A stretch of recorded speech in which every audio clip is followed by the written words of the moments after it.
Hello student, welcome to my channel.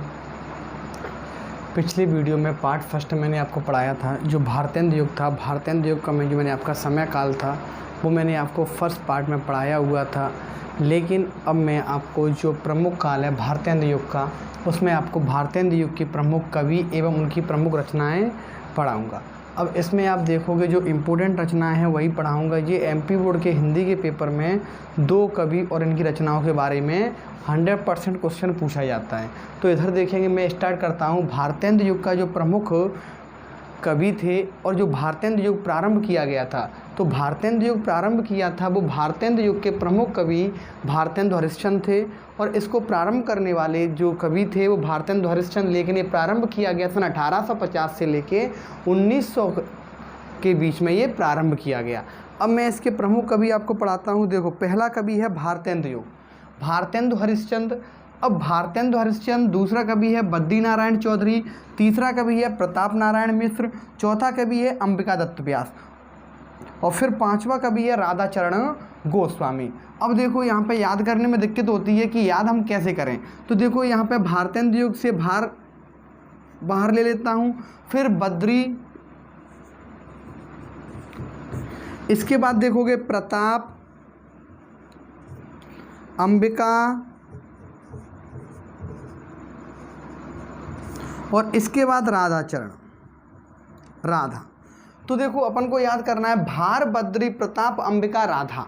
क्या याद करना है? भार, बद्री, प्रताप, अंबिका, राधा, इतना याद करना है। तो भार से हो जाएगा भारतेंदु हरिश्चंद्र, बद्री से हो जाएगा बद्री नारायण चौधरी प्रेमघन, प्रताप से हो जाएगा प्रताप नारायण मिश्र, अंबिका से हो जाएगा अंबिका दत्त व्यास और राधा से हो जाएगा राधाचरण गोस्वामी। अब इनकी जो प्रमुख रचना है वो याद करते हैं। भारतेंदु युग का जो प्रारंभ करता था, भारतेंदु युग ने सबसे पहले जो रचनाएं लिखी वो रचना थी भारतेंदु युग की प्रेम सरोवर, प्रेम फुलवारी, प्रेम मल्लिका। अब यहाँ पे अपन को ये याद रखना है, देखो भारतेंदु हिंदी का पहला कवि जो अपने यहाँ पर गद्य को प्रारंभ करता है। अब देखो, सरोवर में क्या होता है? तालाब। उसने प्रेम का सरोवर लगाया, एक तालाब लगाया, फिर उसमें प्रेम की फुलवारी बहाई, फूल लगाए सरोवर में, और फिर किसके लिए लगाए? किसी मल्लिका के लिए, यानी जिससे वो प्रेम करते थे उनके लिए इन्होंने ये लगाए हुए थे। अब देखोगे, प्रेम सरोवर, प्रेम फुलवारी और प्रेम मल्लिका, ये किसकी रचना है? भारतेंदु हरिश्चंद्र की रचना है। फिर इसके बाद आते हैं बद्री नारायण चौधरी प्रेमघन।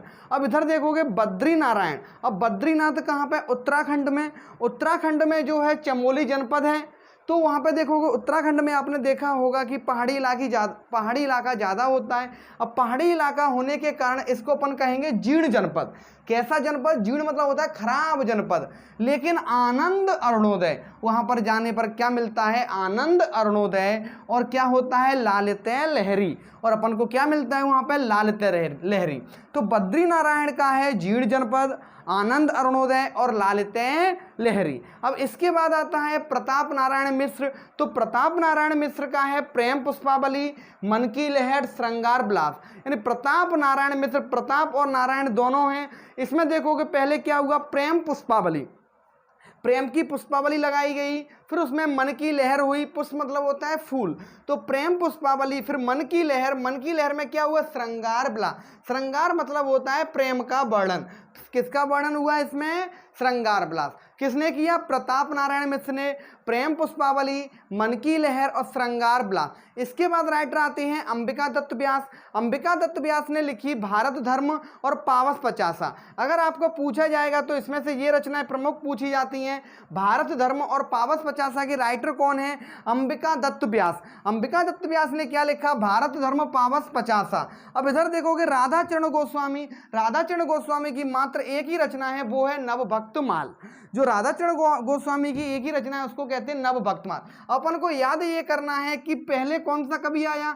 भारतेंदु युग, फिर भारतेंदु हरिश्चंद्र, बद्री नारायण, प्रताप नारायण, अंबिका दत्त व्यास। अब अपन क्या किया, मैंने इसको रिवीजन करा देता हूं। इधर देखो, भारतेंदु से मैंने बाहर ले लिया, बद्री नारायण से मैंने बद्री बाहर ले लिया, प्रताप नारायण अंबिका से मैंने अंबिका भी बाहर ले लिया और राधा से राधा चरण गोस्वामी से राधा बाहर ले लिया। अब देखोगे भार बद्री प्रताप अंबिका राधा, भार बद्री प्रताप अंबिका राधा, इतना अपन को याद करना है। भार से भारतेंदु युग, बद्री से बद्री नारायण चौधरी प्रेम घन, फिर आपका आता है प्रताप से प्रताप नारायण मिश्र, प्रताप के बाद आपका आता है अंबिका दत्त व्यास, फिर क्या आता है राधा चरण गोस्वामी। अब देखोगे भारतेंदु युग की जो रचनाएं थी प्रेम सरोवर, प्रेम फुलवारी, प्रेम मल्लिका, भारतेंदु युग ने जो रचनाएं लिखी वो है प्रेम सरोवर, प्रेम फुलवारी और प्रेम मल्लिका।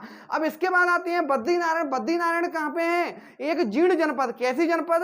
खराब जनपद। वहां पे क्या होता है? आनंद अरुणोदय। आनंद अरुणोदय के बाद क्या होता है? लालित्य लहरी। अब इसके बाद आती है प्रताप नारायण मिश्र। प्रताप नारायण मिश्र की जो प्रमुख रचना है प्रेम पुष्पावली, मन की लहर और श्रृंगार विलास। इसके बाद आती है अंबिका दत्त व्यास। अंबिका दत्त व्यास की पावस पचासा, भारत धर्म हो होरी। सबसे ज्यादा पूछी जाने वाली ये रचना है भारत धर्म पावस पचासा। अंबिका दत्त व्यास की रचना पूछी जाती है, वो पूछी जाती है भारत धर्म और पावस पचासा।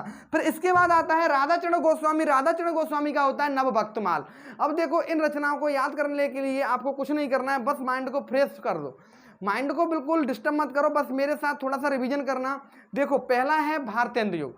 भारतेंदु युग, भारतेंदु से भारतेंदु हरिश्चंद्र, फिर उसके बाद याद आया बद्री, बद्री नारायण चौधरी प्रेम घन।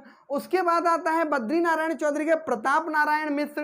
प्रताप नारायण मिश्र के बाद आता है अंबिका दत्त व्यास। अंबिका दत्त के व्यास के बाद कौन आती हैं? राधा चरण गोस्वामी। अब देखो भारतेंदु युग की रचना है प्रेम सरोवर, प्रेम फुलवारी, प्रेम मल्लिका। इसके बाद आते हैं बद्री नारायण चौधरी, इनकी जो रचना है वो है जीर्ण जनपद, फिर है आनंद अरुणोदय और लालित्य लहरी। इसके बाद आती है प्रताप नारायण मिश्र, तो इनकी प्रेम पुष्पावली, मन की लहर और श्रृंगार विलास। इसके बाद अंबिका दत्त व्यास। अंबिका दत्त व्यास की है पावस पचासा, भारत धर्म और हो होरी। और राधा चरण गोस्वामी की जो लास्ट रचना है उसको कहते हैं अपन नवभक्तमाल। अब आपको ये रचना 100% लर्न हो गई। अब मैं सेकंड पार्ट इसका दूंगा, उसमें आपको जो द्विवेदी युग है उस युग के कवियों के बारे में बताऊंगा।